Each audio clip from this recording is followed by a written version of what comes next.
Bienvenue sur Top Invest, la chaîne des top d'investissement. Ici, on parle essentiellement d'entreprises de qualité. Avons-nous une opportunité d'investissement sur Boiron SA? C'est la question à laquelle on va essayer de répondre en se basant sur les états financiers de la compagnie. Donc, ceci représente uniquement mon point de vue et non un conseil d'investissement. Et comme d'habitude, je me réserve le droit de me tromper. Je vous rappelle toujours une chose. Quand bien même on évalue une entreprise ici du point de vue quantitatif, on n'achète jamais une entreprise sans lire les rapports financiers au complet. Parce que c'est grâce aux rapports financiers que vous pouvez faire parler les chiffres. Et quand bien même une opportunité d'investissement se présente, elle se présente toujours avec un souci. Et si vous ne lisez pas les rapports financiers, vous ne saurez jamais si ce souci est temporaire ou durable. Une fois que c'est fait ici, on va parler de Boiron. Dans Boiron, ici, je vais regarder la compagnie ici du point de vue quantitatif. Déjà, premièrement, quand j'observe ici la compagnie, je vois que les revenus ont baissé sur les 12 derniers, enfin, depuis à peu près 2018 ici. Semblerait-il que ce soit également en lien avec la loi selon laquelle les médicaments homéopathiques ne seront plus remboursés, mais elle ne fait pas que ça, elle a également une partie de ces revenus ici qui proviennent ici d'une partie qui n'est pas remboursée. Donc voilà, la question qu'il faut se poser maintenant, c'est que est-ce que présentement les revenus actuels vont revenir à ces niveaux-ci? Est-ce qu'on a des opportunités de croissance ici? Donc il faut faire très attention ici. Maintenant, je vais voir à peu près ce que disent les analystes ici sur le site Ticker. Il y a 3 analystes, en tout cas, je vois 3 analystes sur le dossier. Attention, il faut toujours prendre cela avec des pincettes. Donc ici, on s'attend à peu près en 2022 à peu près à 528 millions en termes de revenus et en 2023, 545 millions en termes de revenus. Actuellement, sur les 12 derniers mois, on a 522.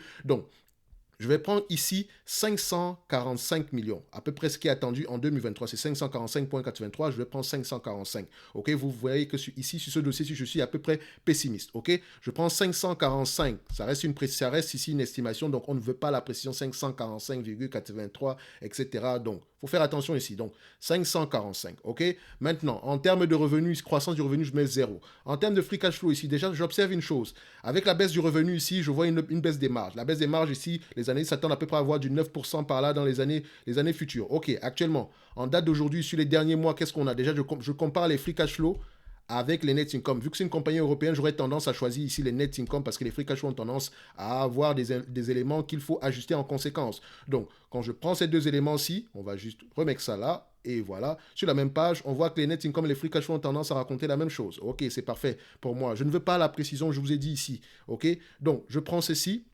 J'essaye de regarder maintenant en termes de marge, d'accord? Parce que je vois en termes de volume, ça diminue. Donc, en termes de marge, qu'est-ce qu'on observe? Donc, on voit ici net income. Net income margin, où est-ce que tu te situes? Voilà, parfait, on boom ça.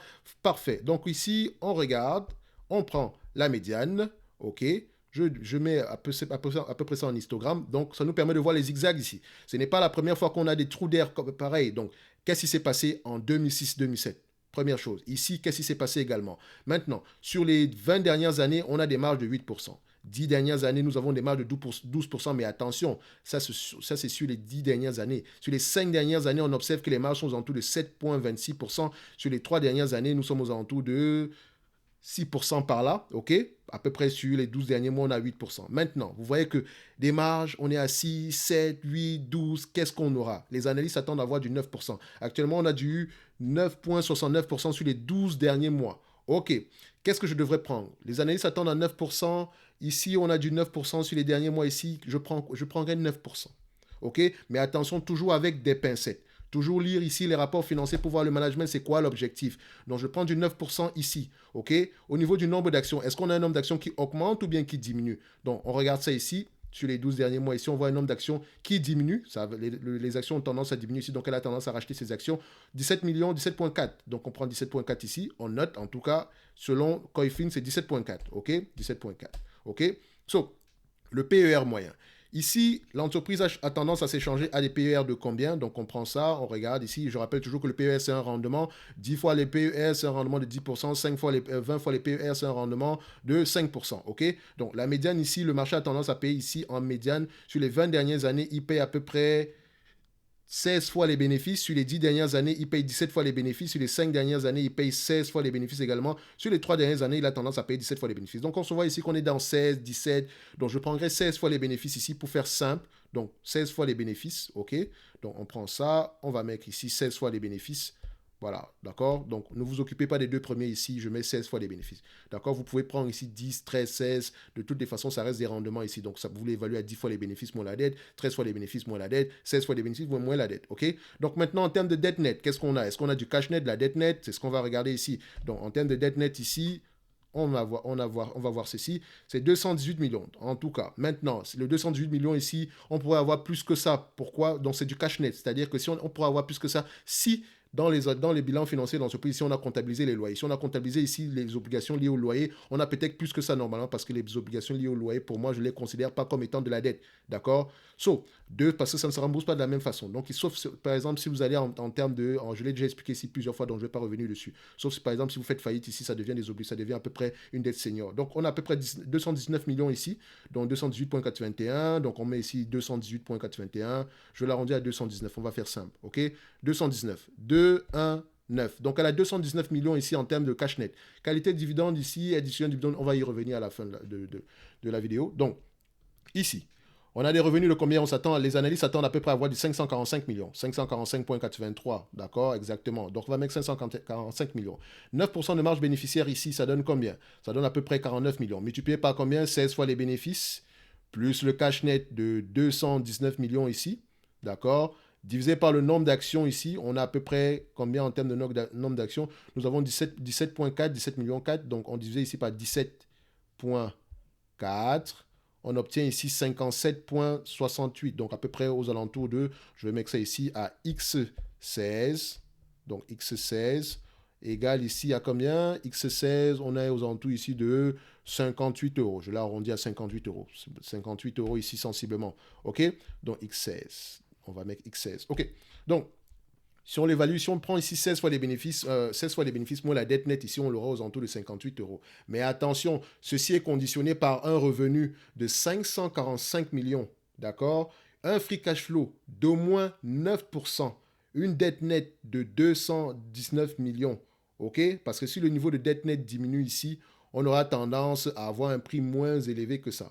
D'accord? Parce que la dette nette ici influence l'entreprise. Donc, on se dit ici que si on vous distribue la totalité des bénéfices de la dette nette ici aujourd'hui, vous pourrez à peu près, en prenant en considération ce dividende-là, plus le cash en considération, vous pourrez avoir à peu près quelque chose qui ressortira aux alentours de 58 euros. D'accord? Mais si on utilise mal cette dette nette-là, on pourra avoir quelque chose de différent. Donc, si on prend ceci sans prendre en considération la dette nette, donc c'est-à-dire qu'on va l'évaluer aux alentours ici de 785 millions, 785 ici, d'accord? Je l'ai encore arrondi, divisé ici par 17,4, 17,4, ça revient ici à peu près aux alentours de 45 euros l'action.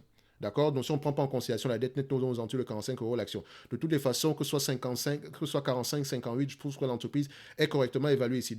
Et ça dépend essentiellement de sa capacité à pouvoir maintenir des revenus de 545 millions, des marges de 9%. Je sais qu'on a déjà connu des marges plus élevées par le passé, mais vu la situation présente, est-ce qu'on peut espérer revenir à ce qu'on a eu par le passé? Donc, vous devez lire les rapports financiers. Il ne faut absolument pas prendre une position sur une entreprise en se basant uniquement sur des éléments quantitatifs. Le quantitatif nous permet de poser les bonnes questions quand on va lire les rapports financiers. Pourquoi est-ce que les revenus ont baissé à telle ou telle période? À quoi s'attendre? Qu'est-ce qui s'est passé au dernier trimestre? Donc, vous voyez ici que les revenus sont en berne depuis 2018, 2019, 2020, 2021. Ça fait à peu près combien? 4 années depuis les plus hauts. Faites attention. Faites attention. OK? Donc, ici, si l'entreprise réussit à réaliser le 545 millions ici attendu en moyenne, donc on dit à moyenne de manière constante dans le futur, parce que le 545, ce n'est pas un one-shot. Donc on se dit que ça va durer au moins 545 millions sur les 10 prochaines années, au moins 9% sur les 10 prochaines années. Okay? Donc si au moins 545 millions ici, 9% de ce montant-là, ça revenait à combien? Ça revenait à peu près à 49 millions. Donc si on vous distribue la totalité des 49 millions ici par rapport à la capitalisation boursière actuelle qui est de 782 millions plutôt, avec 43 ex poussière. Donc, ça donne un rendement de 6%.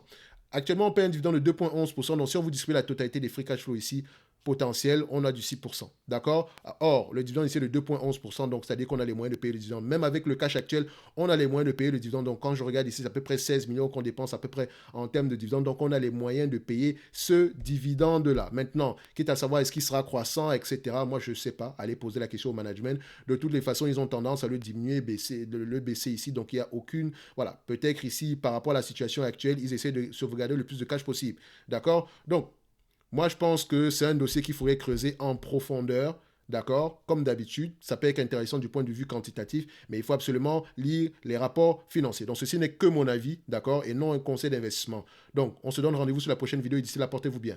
Merci.